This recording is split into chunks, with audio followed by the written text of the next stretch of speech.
16 कारण भाई तीर्थंकर जे बहे, हर से इंद्र अपार मेरु पर ले गए।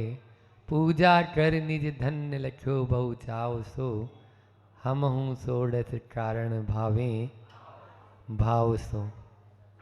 भावों से भाना है। 16 कारण भावना आप सभी भा रहे हैं, हम भी आपके साथ में भा रहे हैं।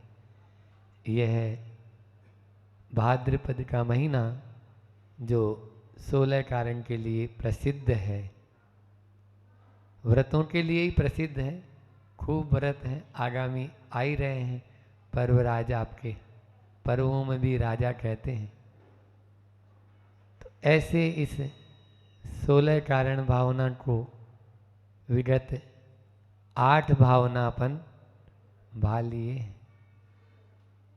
कल अपन ने साधु समाधि भावना की चर्चा की थी कि जो साधु है, सरल है, निर्मल परिणाम है, सज्जन है, समाधि उसी की होती है। और बिना समाधि के इस भव का अंत नहीं कर सकते, संसार का अंत नहीं कर। कल प्रतिक्रमण किया हम लोगों ने, बड़ा वाला, रोज तो करते हैं तीनों टाइम, चतुर्दशी का। उसमें आता है उत्कृष्ण सत्य 8 भव गहनानी और जगन्य ने 2-3 भव। मतलब उत्कृष्ट से 7-8 भव बसते हैं उसके। ये समझ लिए अनंत संसार है, अनंत समुद्र जैसा है। वो चुल्लू पर भी नहीं, बिल्कुल गिनती के रह गए। ऐसे ज़्यादा से ज़्यादा 7-8 भव रहते हैं। ऐसी साधु समाधि की भावना अपन हमेशा भाएं, तभी अपने जीवन को और उन्नत बना सकते हैं। आज जीवन के उन्नत बनाने वाले उन सूत्रों में एक और बड़ा सूत्र दिया है, बहुत बड़ा, वैयावृत्ति। आज वैयावृत्ति भावना की आपसे चर्चा करना है। साक्षात पूज्य बड़े महाराज जी यहाँ बैठे हैं। वैयावृत्ति में बहुत अग्रणी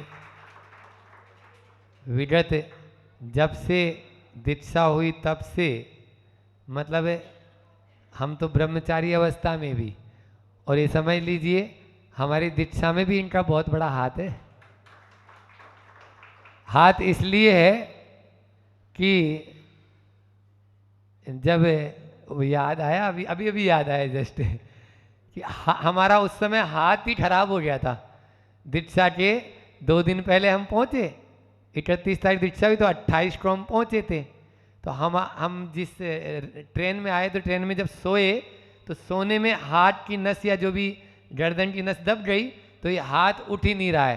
तो इन्होंने तुरंत बोला, हम इनके पास ही गए, बोले आचार्य श्री को नहीं बताना, आचार्य श्री को नहीं बताना, नहीं तो जो होने वाला है, आप जिस उद्देश्य को लेके आए हैं उसमें कहीं फिर किंतु परंतु लग जाए।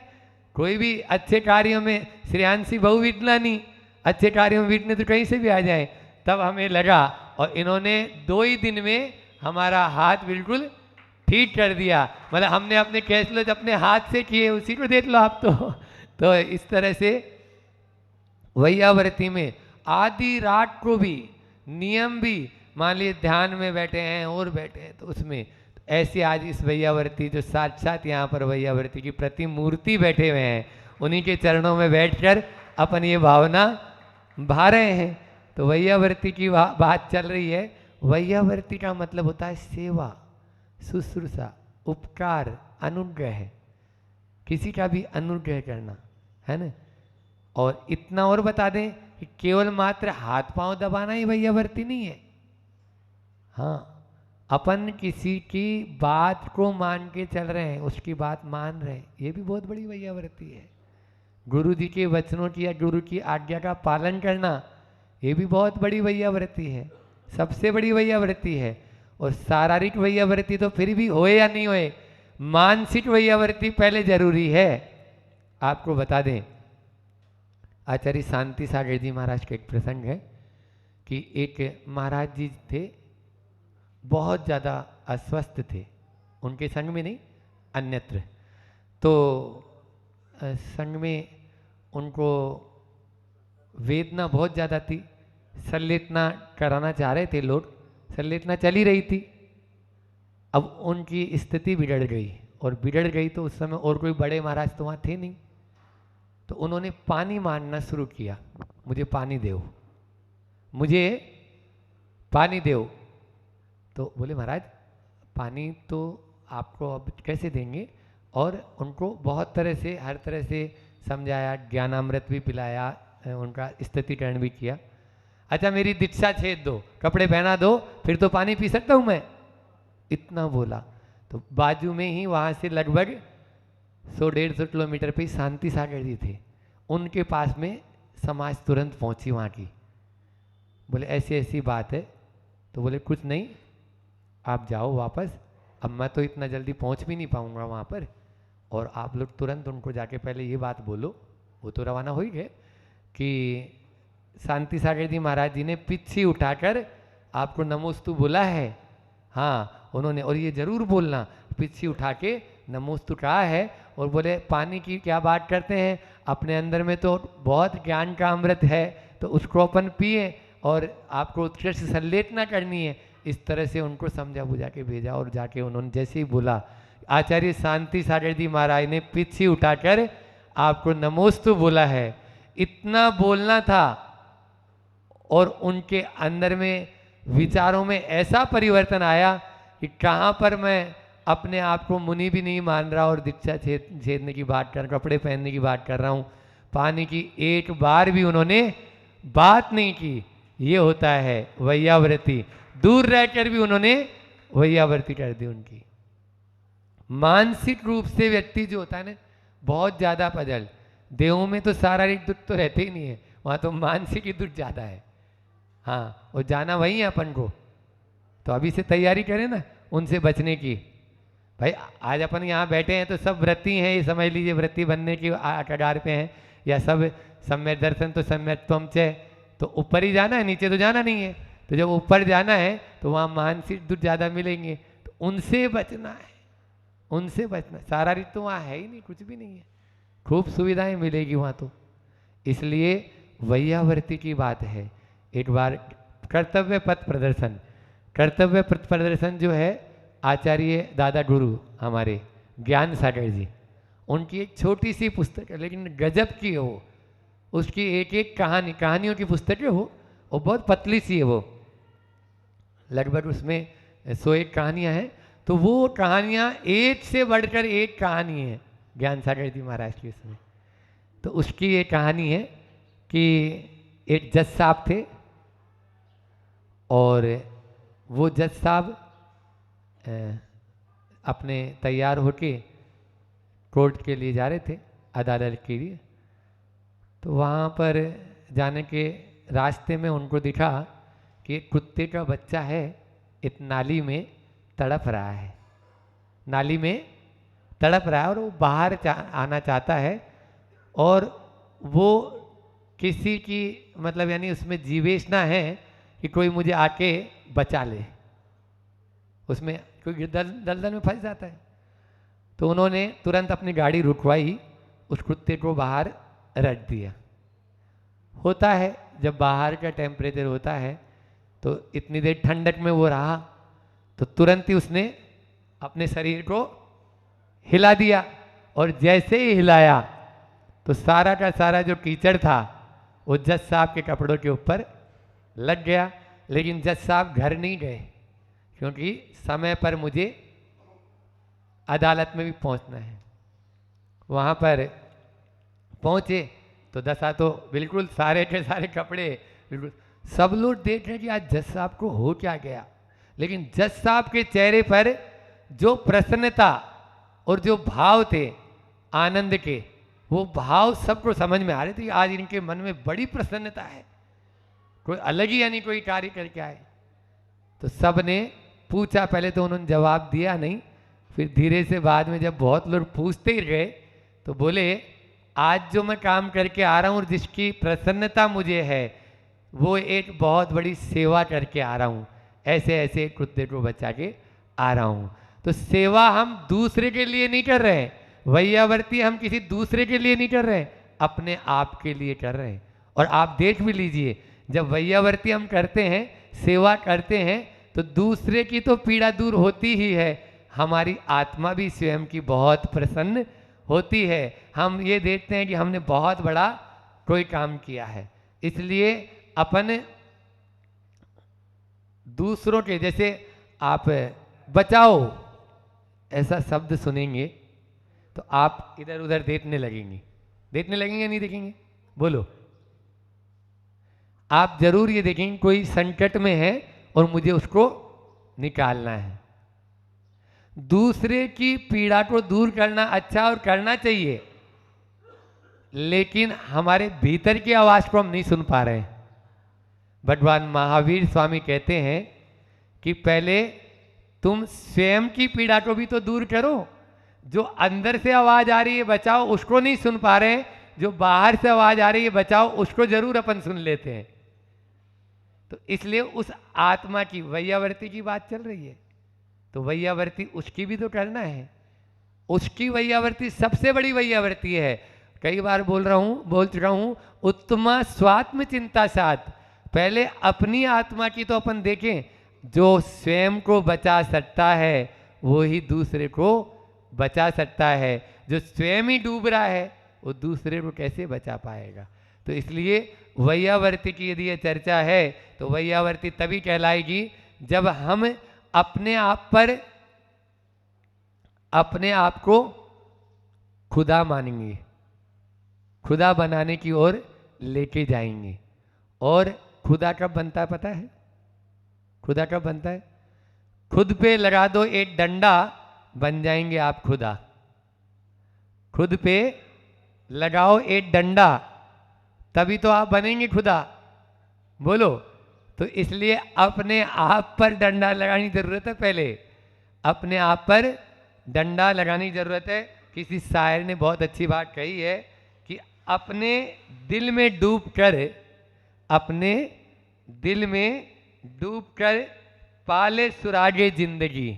पाले सुरागे जिंदगी, तू अगर मेरा नहीं बनता न बन।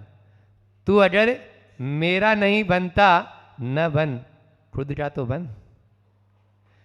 तू अगर मेरा नहीं बनता न बन, खुद का तो बन। खुद के लिए तो बनो। पहले अपन स्वयं के ऊपर यदि अंकुश रखेंगे, स्वयं की वैयावर्ती करेंगे, स्वयं के परिणामों को टटोलेंगे, तभी ही हम दूसरे को भी स्थिति ग्रहण कर सकते हैं और दूसरे की वैयावर्ती भी कर सकते हैं। इसलिए अपने आप को समझना बहुत ज़रूरी है। और वैसे भी बाहरी जो ये करदम है ना, इसको हटाने के लिए तो हम बहुत पुरुषार्थ करते हैं, है ना, लेकिन भीतरी जो कीचड़ है, मोह का जो करदम है, उसको नहीं हटा रहे हैं। हाथी होता है ना, हाथी जब कीचड़ में फंस जाता है तो वो जितना ज़्यादा बाहर निकलने का पुरुषार्थ करता है, उतना ही और उसके अंदर डूबता चला जाएगा। हमारे जीवन की भी यही दशा है। हम संकल्प और विकल्प के कीचड़ में जितने ज़्यादा अपन यानी गोते लगाएंगे, उतने उसके अंदर ही डूबते चले जाएंगे। हाथी यदि अपना हिलना बंद कर दे, इंतजार करे कीचड़ को सूखने तक का, कीचड़ जैसे ही सूखेगा हाथी बाहर निकल जाएगा। ऐसे ही हमें यह है जो मोह का करदम है, मोह का जो कीचड़ है, उसको सुखाना है। और ये तभी सूख सकता है जब दो छोड़ संकल्प विकल्प जाल, संसार में है नित जो रुलाते। संसार में जो हमको रुला रहे हैं, संसार के भव भ्रमण में जो भटका रहे हैं, सामायिक पाठ की पंक्तियां हैं हिंदी अनुवाद वाली। तो इसलिए उस संकल्प और विकल्प, इन दोनों को यदि हम छोड़ दें तो निश्चित रूप से हम भी आगे बढ़ सकते हैं। और आज का ये जो वात्सल्य है, इसका लाभ, मतलब वैयावर्ती के लाभ क्या है, आचार्यों ने इसके बहुत लाभ बताए। एक दूसरे में वात्सल्य भाव तो बढ़ता ही है, सनातता आती है। मोक्ष मार्ग में कोई राही आगे बढ़ रहा है तो उसको ऐसा न लगे कि मैं अनाथ हूँ। यदि कोई उसको पूछ लेगा कि हाँ तुम्हारा स्वास्थ्य ठीक है, तो उसको लगता है कि मेरा कोई है, तो अनाथता का भाव नहीं रहता, सनातता का भाव हो जाता है। प्रेम आपस में बढ़ता है, वात्सल्य बढ़ता है, उसके साथ में ही विनम्रता। वैयावर्ती वही कर सकता है जो विनम्र होता है, जो विनम्र नहीं है वो क्या वैयावर्ती करेगा। इसलिए विनम्रता का गुण सामने वाले में भी रहता है, और वही गुण यदि अक्षर स्वभाव वाला भी है, उसकी वैयावर्ती यदि करें तो वो भी विनम्र बन जाता है। इसलिए वैयावर्ती करने का यह भी है, अहंकार का विगलन गलन होता है, अहंकार गलित हो जाता है। वैयावर्ती जब हम करेंगे, एक दूसरे की सेवा करेंगे, अहंकार ईगो आड़े नहीं आएगा। यदि ईगो को हटाना है, अहंकार पने को हटाना है, तो एक दूसरे की वैयावर्ती करना शुरू करें।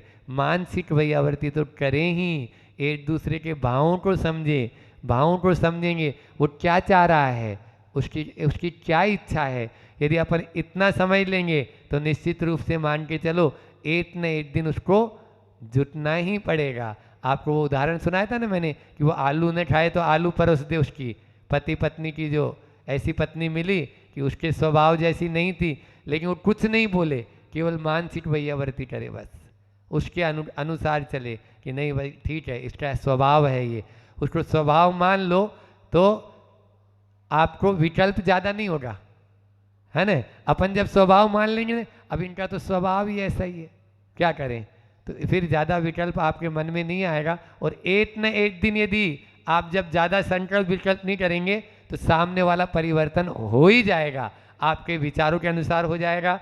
अंत में एक हाइकू लेते हैं, भगवती आराधना में हाइकू के पहले एक बहुत अच्छी बात इसमें देखिए कि भगवती आराधना में आया कि यदि आप एक दूसरे की वैयावर्ती नहीं कर रहे हैं तो संग का विच्छेद कर रहे हैं, संग में फूट डाल रहे हैं। आचार्य श्री के मुझ से कई बार सुना ये कि एक दूसरे की वैयावर्ती करोगे तो संग में एकजुटता बनी रहेगी, और यदि वैयावर्ती नहीं करोगे तो संग बिखर जाएगा, संग बिखर जाएगा। परिवार को यदि एकजुट रखना चाहते हो, एक दूसरे की सेवा, एक दूसरे की वैयावर्ती करना शुरू कर दो। पहले ये परंपरा थी, लेकिन अब क्या है, फुर्सत ही नहीं है, इतनी फुर्सत ही नहीं है कि पिताजी को ये पूछ लें कि आपका स्वास्थ्य ठीक है बेटा, या फिर आपस में एक दूसरे के अंदर में इतनी अनबन है कि वो बोलते हैं ना कि वैसे तो आपसे हमारी कोई अनबन नहीं है, लेकिन अब पहले जैसा मन नहीं है, ये स्थिति हो जाती है। और जहाँ पर ऐसी स्थिति होती है टकराव की, वहाँ पर कुछ भी नहीं होना है, फिर तो आपस में शीत युद्ध होता है। इसका उदाहरण आपको बाद में सुनाएंगे। अभी तो अपन हाइकू लेते हैं, जो महाराज जी के मुझ से भी आपने सुना उस दिन, कि इसमें पूरा मूलाचार है और पूरा श्रावकाचार है। श्रावकाचार की पूरी 158 कारिकाएँ, कोई सी भी कारिका उठा लेना, इसी पे आ जाएंगे आप। खाली इस हाइकू को अपने जीवन में उतार लो बस। पर की पीड़ा, हाइकू क्या है, पर की पीड़ा अपनी करुणा की परीक्षा लेती। इसको दूसरे तरीके से आचार्य श्री ने दूसरे तरीके से बोला है, पर की पीड़ा से, पर पीड़ा से की हटा देंगे, पर पीड़ा से अपनी करुणा सो सक्रिय होती। अपने अंदर में करुणा का भाव तो अपना यानी स्वभाव है। ये प्रवचन सार की एक कारिका आती है, करुणा का अभाव नहीं मानना, करुणा तो हमारा स्वभाव है, दया तो हमारा स्वभाव है, सेवा तो हमारा स्वभाव है। इसलिए बस उसको सक्रिय होती। तो ये कब होती, जब पर पीड़ा से अपनी करुणा सो सक्रिय होती। इसलिए उस करुणा को यदि उद्घाटित करना चाहते हो तो पर में आप पर की पीड़ा को देखकर पिघल जाओ, अन्यथा आपकी करुणा सो जाएगी, और जिस दिन करुणा सो जाएगी उस दिन आपका पतन निश्चित है। इसलिए अपना उद्धार चाहते हो तो अपने भीतर में जो दया का भाव है, सेवा का भाव है, और उसको उद्घाटित करें और उद्घाटित करें, तभी हम जाकर तीर्थंकर प्रकृति का बन कर पाएंगे और हम भी प्रभु जैसे बन पाएंगे। इतना ही रखते हैं। बोलिए अहिंसा परमो धर्म की। बात रखी थी हमने, यदि सुख केवल धर्म का ही फल है तो पापी सुखी क्यों है, और पाप का ही फल दुख है तो धर्मी दुखी क्यों हैं। हम इतना धर्म कर रहे हैं, दुखी क्यों। बहुत सारे अलग अलग उदाहरण दिए, अनेक प्रकार से समझाने का प्रयास किया, फिर भी कुछ लोग हैं जिनको समझ में नहीं आ रहा है, उनको तो वो पापी सुखी लग रहे हैं और धर्मात्मा दुखी लग रहे हैं। उनके मन में अभी भी ये बात बैठ नहीं पा रही है। तो मेरा जितना प्रयास है, मैं तो प्रयास करूँगा जो सत्य है उसको साबित करने का, क्योंकि मैं किसका वकील हूँ, मैं वकील हूँ बड़े बाबा का। तो बड़े बाबा की बात रखता जाऊँगा, मेरा काम रखने का है, और जजमेंट भी मैं मानता हूँ मेरे पक्ष में ही आएगा, क्योंकि मैं बड़े बाबा का वकील हूँ, तो निश्चित मेरे पक्ष में ही आएगा। एक और आज इसी चीज़ को लेकर एक आपके सामने और बात रखते हैं। बेस क्या है हमारा, यदि सुख केवल धर्म का ही फल है तो पापी सुखी क्यों है, उसको दुखी होना चाहिए, और अगर पाप का ही फल दुख है तो धर्मात्मा दुखी है, धर्मात्मा दुखी क्यों है, ये अपना बेस है। चलो बहुत अच्छी बात है। तो पापी तो सुखी ही सुखी है और जो धर्मात्मा है वो दुखी ही दुखी है, ये आपकी धारणा है। तो इस धारणा पे कुछ बातें अपन करते हैं। आपने मान लिया कि पाप से सुखी सुख होता है, पापी सुखी है, अनेक प्रकार के व्यभिचार कर रहा है, अनेक प्रकार की ऐसी क्रियाएं कर रहा है जो साक्षात दिख रही है कि इसमें पाप दिख रहा है और पाप से सुख है, ये आपकी धारणा बन रही है। तो फिर अपन एक काम करते हैं, आप अपने पूरे परिवार को बुलाओ, सबको बुलाओ। जितना बड़ा हमारे अध्यक्ष साहब का सुना बहुत बड़ा परिवार है, बुलाओ सबको बुलाओ। भोपाल में रहते हैं, दिल्ली में रहते हैं। हमने कहा अध्यक्ष जी कहाँ हैं, बोले दिल्ली गए बेटे से मिलने। सबको बुला लो, है ना, अपने अपने परिवार वालों को बुला लो, और बुलाने के बाद एक निर्णय कर लो कि जब पाप से सुख ही मिलता है, पाप से सब अच्छा होना है, तो अपन एक काम करें, सबसे पहले तो एक निर्णय ले लें, सबको धर्म बंद करना है। क्या करना है, धर्म बंद करना है। और धर्म बंद करने के बाद अपने को क्या करना है, अपने को बहुत जी जान से पाप करना है। क्या करना है, पाप करना है। सबको निर्णय, पूरे बालक जा रहा है रात को जुआ खेल के आ रहा, मत रोकना। ड्रिंक करके आ रहा है, बिल्कुल मत रोकना। और अनेक प्रकार के ऐसे कार्य कर रहा है, बिल्कुल नहीं रोकना। क्यों, पाप से सुख मिलता है, तो पाप उसको करने देना है आपको। पाप के ऊपर आपको बिल्कुल भी रोकना नहीं है, बंदिश नहीं लगाना है, पाप उसको करने देना। बेटी जहाँ जा रही है जान दो, कल वो आजकल क्या चलते हैं, किटी पार्टी है, क्लब है, रात में आ रही है, जहाँ जा रही है पूरी छूट दो, जहाँ जिसके साथ घूम रही है पूरी छूट दो, क्योंकि पाप से तो अपने को क्या सुख मिलना है। पत्नी भी, उसको भी पूरी छूट दो, चाहे जैसे कपड़े पहने, चाहे जैसे रहे, चाहे जिसके साथ घूमे, पाप से तो सुख मिलता है। आप लोगों की धारणा है, वही अपन चर्चा कर रहे हैं, है ना। सबको छूट दो, खुली छूट दो, जितने आप गलत काम कर सकते सब करो, बड़े मन से करो, जी जान से करो, अंतरंग परिणामों में बिल्कुल पाप ही पाप भर लो, क्योंकि पाप से सुख मिलता है।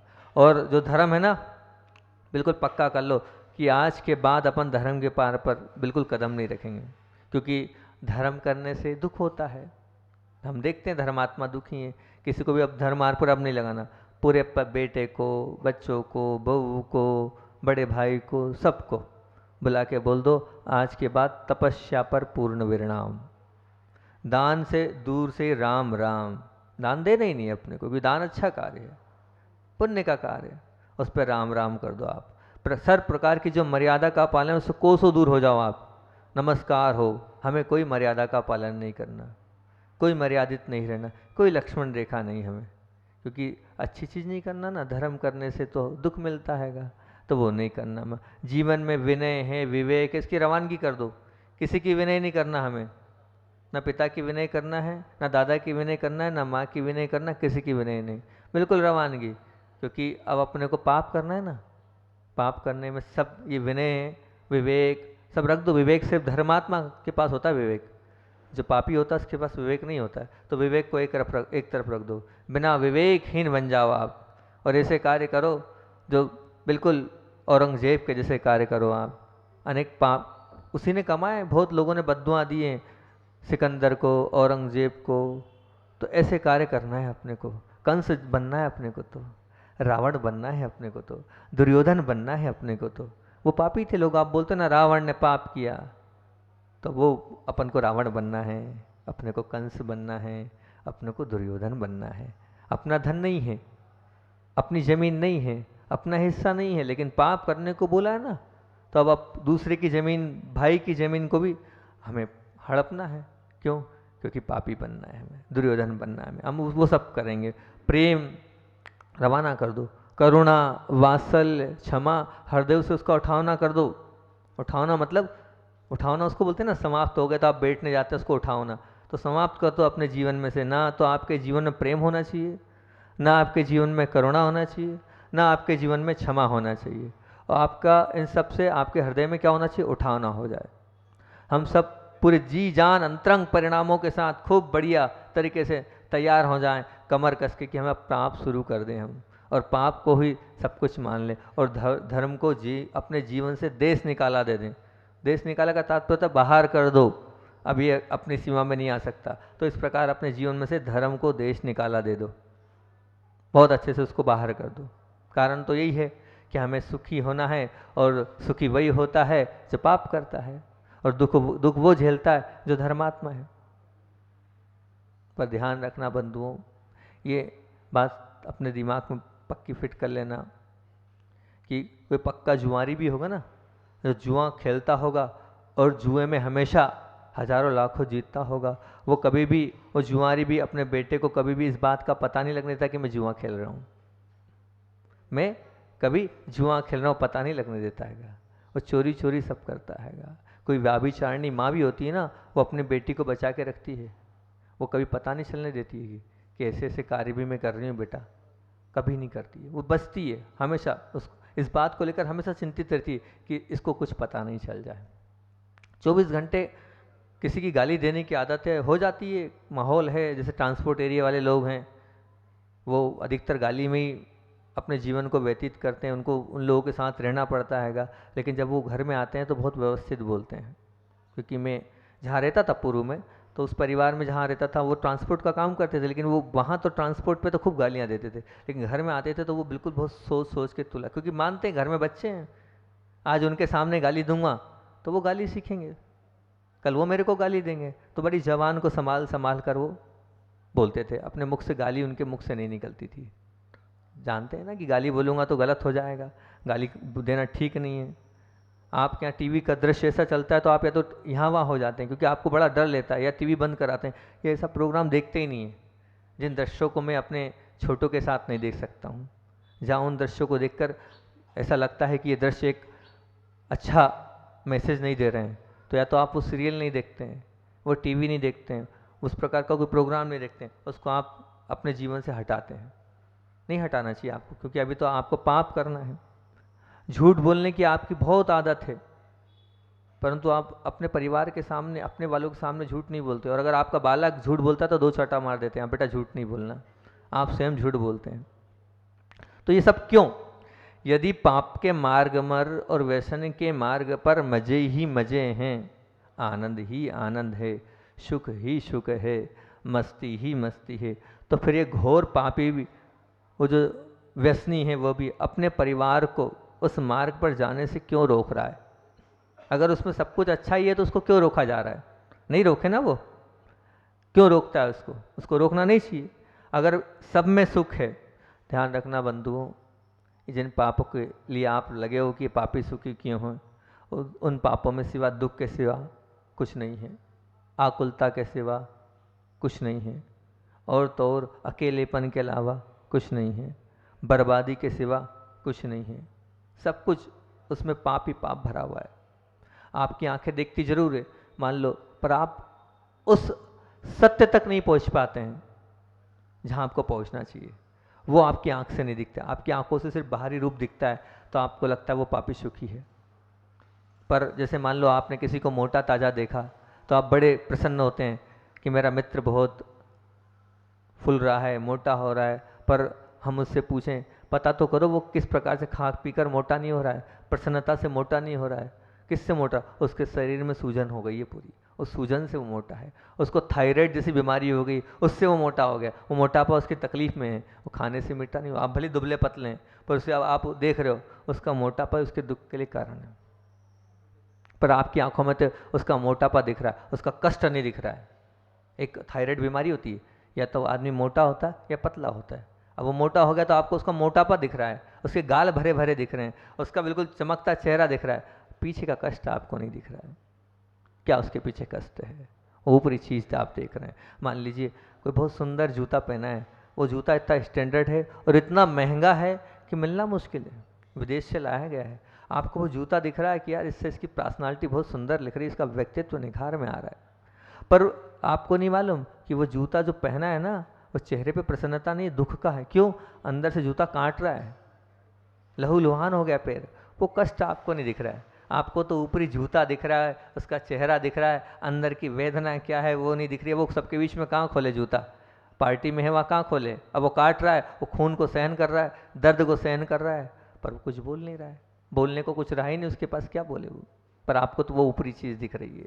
आपको दिखता है कि वो अनीति से लाखों करोड़ों कमा रहा है, प्रसन्न है, बहुत प्रसन्न है, आनंद की यात्रा में झूम रहा है। लेकिन ध्यान रखना, अगर हम उसके अतीत में जाएंगे, उससे बोलेंगे, उससे पूछेंगे, तो वो हताश है, वो निराश है, वो आकुलता से जी रहा है।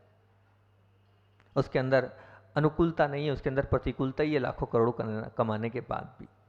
पाप का पर्दा हमें सुहाना और आकर्षक लगता जरूर है। ये जो पाप का पर्दा दिख रहा है ना, वो सुहाना और आकर्षक लगता जरूर है, लेकिन उसके पीछे दुख, आंसू, व्यथा, आक्रंदन के अलावा कुछ नहीं मिलेगा। जब हम जाएंगे पीछे देखने, तो यही सब कुछ मिलेगा। तो बंधुओं, पापी यदि सुखी है तो अपने परिवार को आप पापी बनाने के लिए क्यों तैयार नहीं हो रहे हैं? क्यों पीछे हट रहे हैं आप? क्यों नहीं बच्चों को जाके बोलते हैं बेटा जाओ, यहीं पे थोड़ी से आगे जाकर एक मधुशाला है वहाँ जाओ? वहाँ क्यों रोकते हैं जाने से? आप बताओ ना, क्यों रोकते हैं वहाँ जाने से? पापी से सुख है तो फिर ये धारणा क्यों बना रखी है आपने कि पाप करने वाला सुखी है? पाप करने वाला कभी सुखी हो ही नहीं सकता है। अगर होता है तो फिर एक बात सवार कर लो, बार बार ये बात मत बोलो, फिर पाप ही पाप करो आप, देखते हैं आपके जीवन में कितना सुख आता है। पर ये बात अपने दिमाग से निकाल दो कि पापी सुखी है। अरे पूर्व भव का पुण्य था, वो कमा रहा है, खा रहा है। बार बार मैंने आपको कितने सारे उदाहरण दिए कि अभी नहीं मिल रहा है, इसका मतलब ये तो है नहीं। 2 उदाहरण आपको दिए थे कि ये अलग बात है, शक्कर खाई अभी मीठापन लगा, लेकिन ऐसा तो है नहीं, वो पाप का फल मिलेगा। और ये भी आपको उदाहरण दिया था कि अगर पाप का फल मिले, अभी मिले, तो पुण्य का फल और पाप दोनों का फल मिलेगा, तो आप जी नहीं पाओगे इतने पाप। 98% आपके जीवन में पाप ही पाप भरा है। अगर पाप का पूरा उदय आ गया जो आज ही आपने किया है, तो आप जीवन नहीं जी सकते हो। तो ये धारणा अपने मन से आज निकाल दो। अंतिम बार ये बात को लेकर यहाँ समाप्त करता हूँ कि पापी कभी सुखी नहीं होता है। ध्यान रखना, पापी अगर आपको सुखी दिख रहा है तो पूर्व भव का है उसके पास। आज नहीं, जो पाप वो कर रहा है कल उसका फल उसको जरूर मिलेगा, मिलेगा ही मिलेगा। भगवान को उससे कोई प्रेम नहीं, भगवान उसको कुछ लाड़ना नहीं, भगवान का वो बेटा कि हाँ तुमसे उससे द्वेष है और उससे उसका प्रेम है, नहीं। सब भगवान किसी को ना देता है ना लेता है, वो तो आपके कर्म की सत्ता ही आपको देती लेती है। इसलिए अपने मन से इस धारणा को निकाल दो आप, तभी आप सुखी हो जाओगे। किसी पापी को देखकर ये मत मानना कि वो सुखी है, ये मानना कि इसका पाप जीवन से खत्म हो, आज नहीं तो कल इस पापों को वो भुगतेगा। और कहाँ भुगतेगा, कैसे भुगतेगा, किस प्रकार से इसकी सहन शक्ति होगी इन पापों के माध्यम से, ये विचार करो आप, अपने जीवन से ये बात निकाल दो। ध्यान रखना, संपत्ति की विरासत जो है ना, वो काय में है, पाप में नहीं बल्कि संस्कारों में है। अगर आप चाहते हो कि हाँ हम मालिक बनना चाहते हैं, तो संस्कारों की विरासत के आप मालिक बने। और आप स्वयं भी जानते हैं, अपने बच्चों को गलत जाने ही नहीं देते हैं, रोकते हैं, समझते हैं आप भली पाप कर लें, लेकिन आप अपने वालों को पाप करने से रोकते हैं। तो ये चीज़ है आपके अंदर, तो फिर ये भी ध्यान रखना, पाप गलत है तो हम पाप को स्वीकार नहीं करेंगे।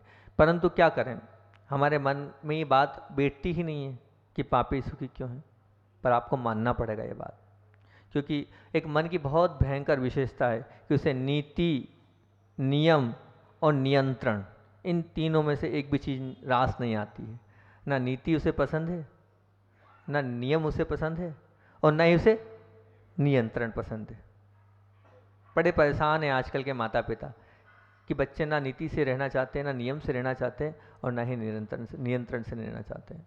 ये किया जा सकता है, ये नहीं किया जा सकता है, ये किया जा सकता है, ये नहीं किया जा सकता है, तो उसमें उनको पसंद नहीं है। ये खाया जा सकता है, ये नहीं खाया जा सकता है, इसमें अगर हम उनको समझाएंगे उसमें उनको विकल्प है। इस रास्ते से पैसा कमाया जा सकता है, ये रास्ता ठीक नहीं है, ये कमाई हमें पाप की कमाई है, ये आपको नीति सिखाई, आप उससे चलना पसंद नहीं करते हैं। ये साहित्य पढ़ा जा सकता है, ये साहित्य नहीं पढ़ा जा सकता है, उसे ये सब पसंद नहीं है। नियंत्रण, नीति, नियम कुछ पसंद नहीं है, ये चीज़ सब पसंद नहीं। और जो मर्यादाएं हैं, शिष्ट पुरुषों की जो आज्ञाएं हैं, उसे वो मन को बिल्कुल रास नहीं आती। अब वो जब रास नहीं आती, इसलिए जो मर्यादा मतलब उसका मूल बताते तो पापी क्यों सुखी लगता है, वो चीज़ें उसे पसंद नहीं है। अब जब वो चीज़ें पसंद नहीं है, तो जो मर्यादाहीन हैं, उस संगल जीवन जीने वाले हैं, पापियों के सुखी देखता है तो एक पल भी विलंब नहीं करता और कहता पापी सुखी, क्योंकि वहाँ नीति, नियम, नियंत्रण नहीं है। पापी वही है जिसके पास कोई नीति नहीं, जिसके पास कोई नियम नहीं और जिसके पास कोई नियंत्रण नहीं। अब हमें उन नीति, नियम, नियंत्रणों का पालन नहीं करना है, उससे बचना है, इसलिए हम कहते हैं पापी सुखी है। मूल बात तो उसमें यही है, मानने को तैयार है, लेकिन हमें मानने को तैयार है, पर अब हमें वो नीति, नियम और नियंत्रण से बनना नहीं है। अब नीति, नियम, नियंत्रण से बनना नहीं है, इसलिए हम कहते हैं देखो पापी सुखी, हम भी करें और सुखी हों। खुद को एक सूत्र चाहिए दिखाने के लिए कि देख लो वो भी तो कर रहा है, उसको तो कुछ हो नहीं रहा है, हम भी करें, क्योंकि हमें नीति, नियम, नियंत्रण पसंद नहीं है। पापी को दिख रहा है, आप आनंद से, मजे से, उल्लास से, उमंग से वो पाप कर रहा है, वो सब आपको दिख रहा है, क्योंकि उसका हेतु ही वो इन तीनों चीज़ों से बहुत दूर है, नीति, नियम और नियंत्रण से। और आपको दिखता है वो धर्मात्मा, वो दुखी दिखता है। क्यों दुखी दिखता है? अब वो बेचारा कहीं थोड़ी सी रात हो गई, रात में नहीं खा पाया, तो आपको दिख रहा है वो दुख झेल रहा है, रात भर का खा नहीं पा रहा है वो बेचारा। बाहर गया, आप तो बढ़िया सब कहीं भी चाट की दुकान पे खड़े हो गए, अब वो नहीं खा पा रहा है, वो देख रहा है, आपको लग रहा है क्या है, भूखा मर रहा है ये, बाहर आया हैगा, खा पियो, मजे लो, तो अब आपको वो दुखी दिख रहे हैं। अब बोलना है तो एक जो धर्मात्मा होगा वो सोच समझ के बोलेगा,